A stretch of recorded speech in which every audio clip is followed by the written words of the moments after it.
So I mentioned before that class tensions played a really important role in bringing change. So the plebeians or the commoners got tired of feeling like they had no rights. And so they started to protest against the patricians and fight for some rights. So some of their grievances or the stuff that made them mad was that they were often enslaved for debt. So if, as we studied in Greece, you owed too much debt, you could be taken as a slave. There was also a lot of discrimination, and they were not allowed to intermarry with the wealthy. So if you were a plebeian, you couldn't intermarry with the patrician, even if you were in love. And they had really no legal representation. And so over time, the plebeians make their case so strongly that the patricians feel that in order to maintain power and not allow for essentially a civil war, they had to give in. And so the plebeian threats were getting stronger. They were threatening to secede from the republic. They were refusing to pay taxes or serve in the army, and so the patricians had to give in. So basically, over time, the plebeians gained some really important rights. The first right that they gained was basically the right to have their own assembly, the tribal assembly, which I mentioned before. They also gained some legal rights. So basically, these things here, the 12 tables, were certain laws that were carved on 12 tablets or stone tablets. And they were hung in the Forum, which was like a major hangout place, kind of like downtown Greenville. That's where everybody went to hang out. And these laws, or the 12 tables, gained some legal protections for the plebeians. But there were still some class struggles that continued for quite a while, really about 200 years. Things changed very slowly in the ancient world. Okay, so now the Romans are thinking, well, we are gaining some great things in our government, but we don't want to just settle with living here. So they begin to conquer essentially the rest of Italy, and then they begin taking on a lot of the rest of the world. So there were three major stages. First, they worked to unite the peninsula. And then they fought wars with Carthage to gain hegemony or power over the Mediterranean. And then their last major uh, feat was to subjugate the Hellenistic world, right? All the things that Alexander had conquered. Um, and the way that they were able to do this was by having an excellent military, and also they treated common people very well. Sorry that that is cut off there, but that just says how they treated conquered peoples. And so they would do several things. They would either allow some of the people that they conquered, depending on where they were from, to become full-fledged Roman citizens, or they would treat them as allies and also give them a sense of protection and security. And also, a lot of people really welcomed the Romans because things were pretty crazy during those times and very dangerous, and groups felt very vulnerable to attack. And so the Romans, because they were so strong militarily, provided a sense of security for a lot of people. So let's talk a little bit about the Roman army. It was mandatory for all landowners to serve. And remember, not a lot of people were able to be landowners. A very small percentage of the whole population actually was wealthy enough to own land. But if you owned land, it was expected that you would serve in the Roman army.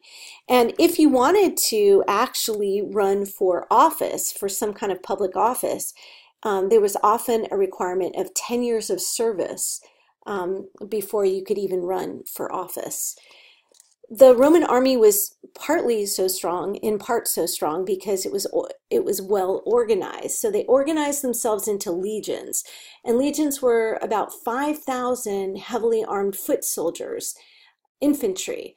And then they also had cavalry, men on horseback who supported the legions. Then the legions were actually divided into smaller groups of 80 called centuries. So if you remember in the Bible where it talks about the centurion, that's what they're talking about, a guy who was in one of those smaller units that were a subunit of the legions. The legions were also really strong because they were very flexible. Each century or each group of 80 um, men could act independently. So unlike the Greek hoplites, who were pretty much restricted to staying in that phalanx formation lest they die, these guys could maneuver much more easily and act independently and still hold their ground. So military organization was really important, and the Romans were very skilled, and it was a really important key to Rome's rising greatness. They also spread their power through conquest and trade. So for hundreds of years following the founding of the Roman Republic, Rome sought to expand its territories through conquest and trade. And remember that Alexander the Great was, as the movie pointed out that we watched, not so much interested in managing or staying in the lands that he conquered. He just kind of wanted to conquer for conquering's sake. Well, the Romans had a very different philosophy, and they really conquered in order to stay. So by 265 BC, Rome had conquered most of the Italian peninsula, except for the Po River Valley, which was up north. And so, again, they were not just interested in expanding their territory, but in staying. And actually, one more thing that I wanted to say here, if you were a neighboring Latin, so you were one of the earlier groups of settlers in Italy, you could become a full citizen of Rome. If you were from a territory further from Rome, you were given the rights of basically all the rights of Roman citizenship except for the right to vote. And then if you were conquered in a place further away, which is basically everyone else, you were considered an ally of Rome. So the Romans did not interfere with you as long as you would send your troops to help the Roman army, and as long as you didn't betray the Romans by befriending other states. And so this lenient policy towards defeated enemies helped Rome to succeed in building a long-standing empire.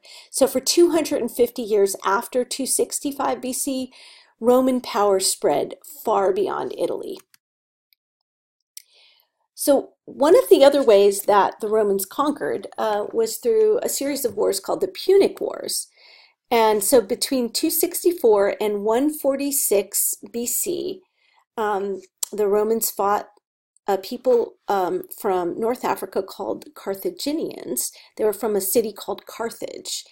And they basically they went into conflict because Carthage had a lot of power in the Mediterranean, and they wanted to compete with Carthage for control or dominance or hegemony over the Mediterranean.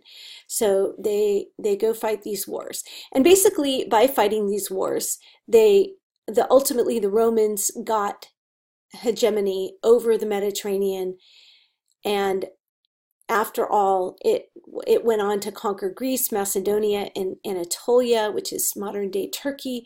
And so essentially by 70 BC, Rome's empire stretched from Anatolia all the way, or Anatolia is modern-day Turkey, all the way to Spain. So if you think about that or have any sense of a map of Europe, that is enormous territory.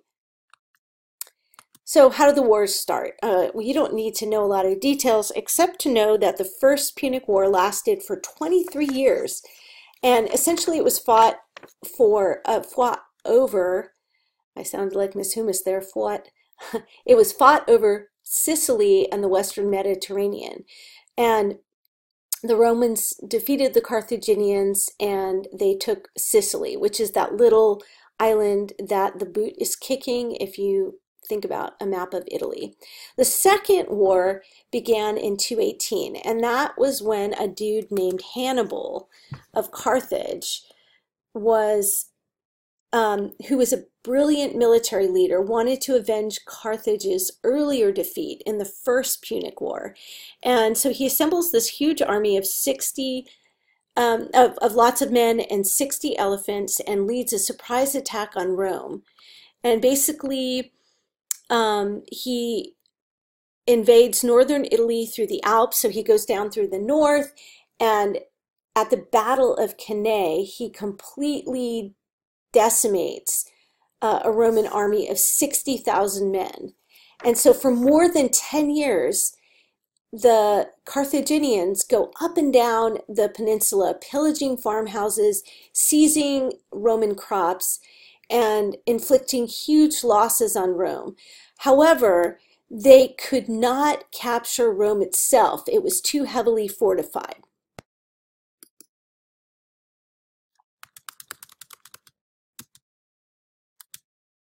Okay, Scipio Africanus was a great Roman military leader who attacked Carthage in response to all the pillaging and damage that Hannibal and his army was inflicting on them.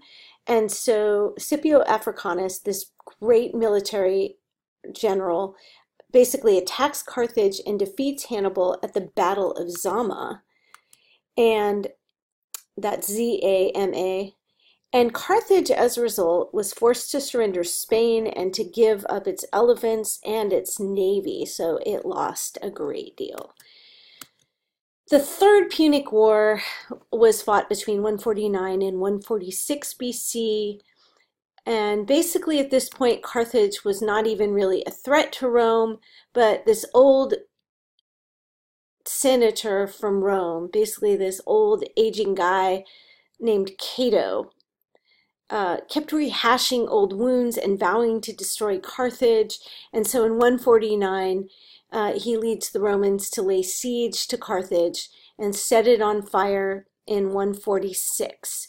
And at that point, the Romans sell about 50,000 Carthaginian inhabitants into slavery, the first African slaves, actually.